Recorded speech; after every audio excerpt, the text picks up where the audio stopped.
Welcome to RM biology. তোমরা প্রত্যেকেই জানো তোমাদের এএনএম জিএনএম 2024-এর রাউন্ড টুর কিন্তু সিড অ্যালটমেন্ট প্রকাশিত হয়ে গেছে। এই রাউন্ডে যারা ফ্রেশ অ্যালট পেয়েছো বা যাদের আপগ্রেড হয়েছে যাদের আপগ্রেড হয়েছে বা যাদের রিমেন সেইটাই আছে, কোনো আপগ্রেড হয়নি, প্রত্যেককেই কিন্তু কি করতে হবে, প্রত্যেককেই কিন্তু ভর্তিটা হতেই হবে, প্রত্যেককে ভর্তি হতেই হবে। ভর্তি না হলে কিন্তু তোমাদের সিটটা বাতিল হয়ে যাবে। তুমি যে সিট পাও না কেন, সেটা গভর্নমেন্ট হতে পারে, সেটা প্রাইভেট হতে পারে, যে সিটটাই পাও না কেন তোমার কিন্তু ভর্তি হতে হবে। তার কারণ এর পরে যে রাউন্ড সেটা কিন্তু মপ আপ রাউন্ড। সেই মপ আপ রাউন্ডে যারা পার্টিসিপেট করতে চাইছো তাদের মপ আপের জন্য ইএস করতে হবে, একটা নির্দিষ্ট পরিমাণ টাকা দিতে হবে। যারা অলরেডি সিট পেয়েছো তারা যদি মপ আপে অংশগ্রহণ করো তাহলে তারা কিন্তু প্রিভিয়াস সিটটা হারিয়ে ফেলবে। যদি মপ আপে কোনো সিট না পাও তারা কিন্তু এবছর আর ভর্তি হতে পারবে না। এটাই কিন্তু মপ আপের নিয়ম। এবারে আমরা জেনে নেব যে রাউন্ড টুতে গভর্নমেন্ট কাট অফ কেমন ছিল এএনএম জিএনএম বোথ এবং সব ক্যাটাগরির জন্য। চলো, এএনএম এর আমরা যদি দেখে নিই এসসি। এসসির ক্ষেত্রে আমরা এখানে দেখতে পাচ্ছি, দেখো, যদি সব থেকে লোয়েস্ট র্যাঙ্ক আমরা ধরি সেটা হচ্ছে 86 এবং সব থেকে যদি হাইয়েস্ট র্যাঙ্ক ধরি সেটা হচ্ছে 1632। অর্থাৎ রাউন্ড টুতে ওপেনিং হয়েছে 86-তে এবং ক্লোজ হয়েছে 1632-এ। সেটা হচ্ছে ইরেসপেক্টিভ অফ কলেজ। আমি শুধু ওভারঅল র্যাঙ্কের ভিত্তিতে বললাম। এটা হচ্ছে ওয়ার আর এটা হচ্ছে সিআর। ঠিক, এটা হচ্ছে সেকেন্ড রাউন্ডের জন্য এসসি। দেখো এসসি। এবার এএনএম, এটা কিন্তু এএনএম এর জন্য। যদি আমরা ফার্স্ট রাউন্ডের এই বিচারটা করি, ফার্স্ট রাউন্ডে এটা ছিল 31, এটা ওয়ার ছিল, এবং 1592 তোমাদের কি ছিল, সিআর ছিল। 1592 তোমাদের সিআর ছিল। তো আমি তোমাদেরকে কি বলেছিলাম যে মোটামুটি +50 তোমরা করে রাখতে পারো, 50 থেকে 80, সেটাই কিন্তু হয়েছে এসসিদের ক্ষেত্রে। এবার যদি আমরা দেখো, যদি রাউন্ড টুতে ওবিসি এর জন্য দেখি, তাহলে দেখো এখানে আমরা দেখতে পাচ্ছি সব থেকে লোয়েস্ট দেখতে পাচ্ছি 177, অর্থাৎ 177, এবং সব থেকে হাইয়েস্ট যদি আমরা দেখি, দেখো মোটামুটি আমরা দেখতে পাচ্ছি 930, 930 অর্থাৎ 930 এই পর্যন্ত গেছে। এটা হচ্ছে সেকেন্ড রাউন্ডের জন্য। এবার যদি আমরা ফার্স্ট রাউন্ডের ক্ষেত্রে দেখি, ফার্স্ট রাউন্ডের ক্ষেত্রে এইটা ছিল তোমার 41 ছিল, 41 থেকে স্টার্ট হয়েছিল এবং লাস্ট গেছিল তোমার 877, লাস্ট গেছিল 877। এটা কিন্তু রাউন্ড ওয়ানের জন্য ছিল আর এটা কিন্তু রাউন্ড টুর জন্য। এরপরে যদি আমরা ওবিসি বির ক্ষেত্রে দেখি, তাহলে ওবিসি বির ক্ষেত্রে দেখো এটা সব থেকে লোয়েস্ট 163 এবং সব থেকে হাইয়েস্ট দেখতে পাচ্ছি 983। তাহলে রাউন্ড টুর জন্য আমরা কি বলতে পারি, 163, 983। এরপরে যদি আমরা রাউন্ড ওয়ানের জন্য এটা দেখি, রাউন্ড ওয়ানে কেমন কি ছিল। রাউন্ড ওয়ানে এর জন্য ছিল 48 ছিল এবং 48 থেকে সব থেকে হাইয়েস্ট যেটা ছিল সেটা ছিল 966, অর্থাৎ 966 ছিল। হ্যাঁ, 966। এটা কাকদ্বীপে হয়েছিল, 966টা কাকদ্বীপে হয়েছিল। এবারও দেখো 983টাও কিন্তু কাকদ্বীপে হয়েছে। এরপরে যদি আমরা ইডাব্লিউএস ক্যান্ডিডেটদের জন্য দেখি, তাহলে ইডাব্লিউএস ক্যান্ডিডেটদের জন্য ওপেনিং র্যাঙ্ক দেখো সব থেকে লোয়েস্ট যদি ওপেনিং র্যাঙ্ক আমরা এখানে ক্যালকুলেট করি, তাহলে আমরা এখানে দেখতে পাচ্ছি 2723 এবং সব থেকে হাইয়েস্ট র্যাঙ্ক দেখো এখানে আমরা দেখতে পাচ্ছি তোমার 3813, 3813।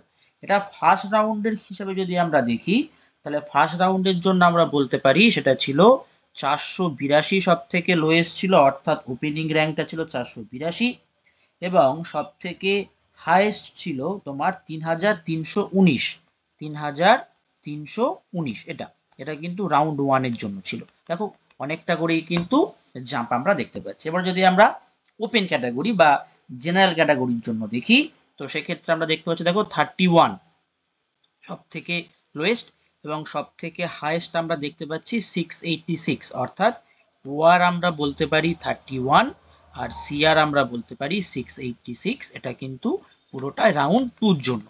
রাউন্ড ওয়ানে এটা ছিল 3 থেকে তোমার 784, 3 থেকে 784 পর্যন্ত কিন্তু ছিল, 3 ছিল 784 ছিল। এই 784টা তোমার লাস্ট হয়েছিল কাকদ্বীপ হসপিটালে। তো এখানে দেখো যেহেতু কাকদ্বীপ হসপিটালে 661তে হয়েছে, তো এটা ওপেন ক্যাটাগরির জন্য রাউন্ড 1-এ এই পার্টটা ছিল, এখানে রাউন্ড 2-তে এই জিনিসটা কিন্তু আমরা দেখতে পাচ্ছি। এবারে যদি আমরা জিএনএম এর ক্ষেত্রে বলি, ঠিক আছে। তো চলো জিএনএম এর ক্ষেত্রে যদি আমরা দেখি, তো সব থেকে লোয়েস্ট র্যাঙ্ক আমরা দেখব জিএনএম এর, সেটা ওপেন ক্যাটাগরিতে রাউন্ড 2-র জন্য সেটা আছে 56। এই কলেজটা হচ্ছে তোমার একটা মেল কলেজ, বাঘাযতীন যে কলেজ, সেই বাঘাযতীন কলেজেই কিন্তু এটা হয়েছে। এবং সব থেকে হাইয়েস্ট র্যাঙ্ক যদি আমরা দেখি, সেটা হচ্ছে 3950। 3950 কোন কলেজ? 3950 কিন্তু বার্নপুর। 3950 কিন্তু বার্নপুর, এটা ওপেন ক্যাটাগরির জন্য। এবার যদি আমরা ইডাব্লিউএস ক্যাটাগরিতে চলে যাই, ইডাব্লিউএস ক্যাটাগরিতে, ইডাব্লিউএস আমি এখানে লিখে নিই, ইডাব্লিউএস। তো আমরা যদি ইডাব্লিউএস ক্যাটাগরিতে দেখি, তাহলে ইডাব্লিউএস ক্যাটাগরি সব থেকে লোয়েস্ট র্যাঙ্ক আমরা দেখব এখানে, সেটা হচ্ছে 2616। 2616 এটা হয়েছে তোমার 2616 হয়েছে ওই medical college hospital Kolkata, medical college hospital Kolkata, এখানে হয়েছে 2616। এবং সব থেকে হাইয়েস্ট র্যাঙ্ক হচ্ছে এনটিএস কালিম্পং, সেখানে হয়েছে 9416। এনটিএস কালিম্পং, ঠিক আছে। এটা হলো তোমার সেকেন্ড রাউন্ডের জন্য ইডাব্লিউএস এর ক্ষেত্রে। এবার যদি আমরা সেকেন্ড রাউন্ডের এসসিদের জন্য দেখি, সেকেন্ড রাউন্ড এসসিদের জন্য আমরা দেখে নিই, তাহলে এসসিদের সব থেকে কম গেছে 684, এটাও একটা মেল কলেজ, সেটাও কিন্তু তোমার অশোকনগর, এটা হচ্ছে অশোকনগরে গেছে। আচ্ছা, তারপরে সব থেকে হাইয়েস্ট গেছে 6548, 6548, এটা গেছে তোমার বার্নপুর, এটাও গেছে তোমার বার্নপুর, এটা কিন্তু জিএনএম এর জন্য বলছি। তারপর যদি আমরা ওবিসি এর জন্য বলি,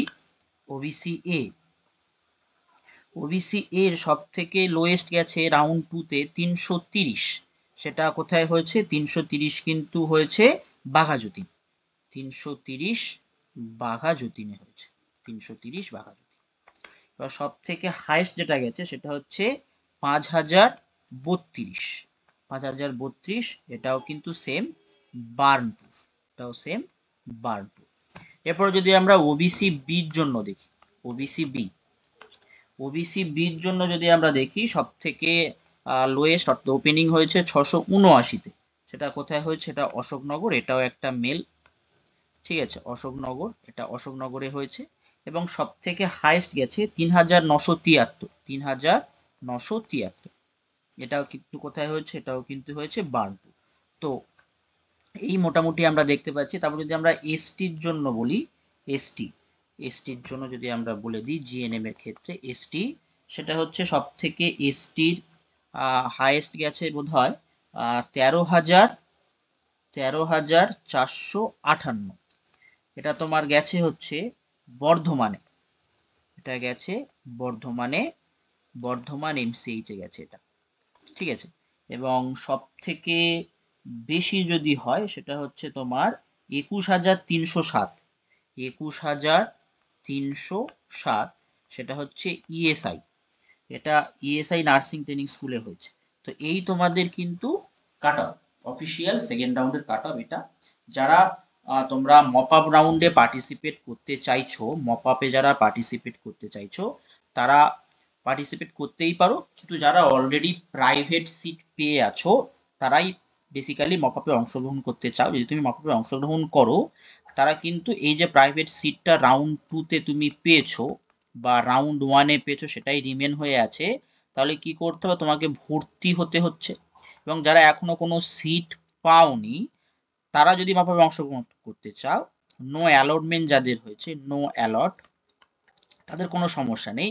যারা প্রাইভেট পেয়েছো বা যারা গভর্নমেন্ট পেয়েছো, তারা যদি আরো ভালো কলেজের জন্য মপে অংশগ্রহণ করতে চাও, তাহলে তাদের কি হবে, তাদের কিন্তু আগের কলেজটা ক্যান্সেল হয়ে যাবে। মপআপে তুমি ইয়েস করলেই তোমার আগের কলেজটা ক্যান্সেল হয়ে যাবে। তাই খুব সিনসিয়ারলি মপআপে পার্টিসিপেটটা করো। যদি এছাড়া কোনো জিজ্ঞাসা থাকে অবশ্যই অবশ্যই করে কমেন্ট করো।